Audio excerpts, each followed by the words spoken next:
Cada célula do nosso corpo contém uma cópia do nosso genoma com mais de 20 mil genes e cerca de 3 bilhões de combinações de bases nitrogenadas que formam o DNA.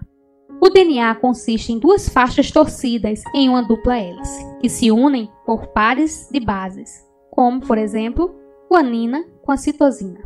Nossos genes moldam quem somos como indivíduos e como espécie.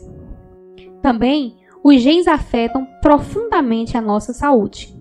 Graças aos avanços do sequenciamento do DNA, os pesquisadores identificaram milhares de genes que afetam a nossa saúde e agora podem entender como os genes funcionam. Os pesquisadores precisavam de meios para controlar os genes em células vivas, o que não é fácil. Porém, recentemente, um novo método foi descoberto e já promete melhorar drasticamente a nossa capacidade de editar o DNA de qualquer espécie, incluindo os seres humanos. Este método é conhecido como CRISPR-Cas9 e se baseia num sistema natural de defesa desenvolvido por bactérias contra ataque de vírus. Quando a bactéria detecta a presença do DNA viral, ela produz dois tipos de RNA curto, sendo um deles contém uma sequência que corresponde à do vírus invasor. Estes dois RNAs formam um complexo com uma proteína chamada Cas9. A Cas9 é uma nuclease, ou seja, um tipo de enzima que pode cortar o DNA. Quando uma sequência conhecida como RNA guia encontra o seu alvo no genoma viral, a Cas9 corta o DNA alvo, desativando o vírus. Ao longo dos últimos anos, os investigadores que estudaram o sistema CRISPR-Cas9 perceberam que este mecanismo pode ser manipulado para reduzir não apenas o DNA viral, mas qualquer sequência de DNA no local escolhido precisamente, bastando só alterar o RNA de guia para que ele se combine com o alvo, e isto pode ser feito não só em um tubo de ensaio, mas também dentro de um núcleo de uma célula viva. Uma vez dentro do núcleo celular, o complexo resultante irá travar uma pequena sequência defeituosa, onde o Cas9 irá descompactar o DNA e combiná-lo ao seu RNA-alvo. Quando essa combinação estiver completa, o Cas9 vai usar duas tesouras moleculares pequenas para cortar o DNA. Neste ponto, a célula tenta reparar o corte, mas o processo de reparação é propenso a erros, levando a mutações, que podem desativar o gene, o que permite aos pesquisadores entender a sua função.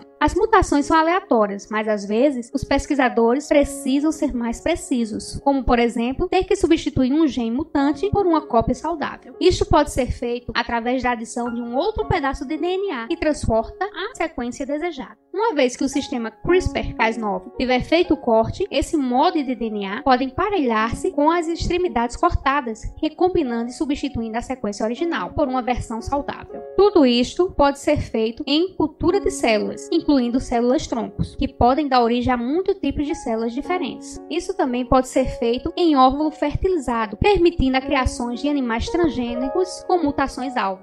CRISPR-Cas9 pode ser manipulado para atacar muitos genes-alvos imediatamente, o que é uma grande vantagem para se estudar doenças humanas complexas, que não são causadas por uma única mutação, mas por muitos genes agindo em conjunto. Esses métodos estão sendo melhorados rapidamente e brevemente nós teremos muitas aplicações em pesquisa básica, no desenvolvimento de medicamentos, na agricultura e eventualmente talvez no tratamento de pacientes humanos com doenças genéticas e doenças neurodegenerativas.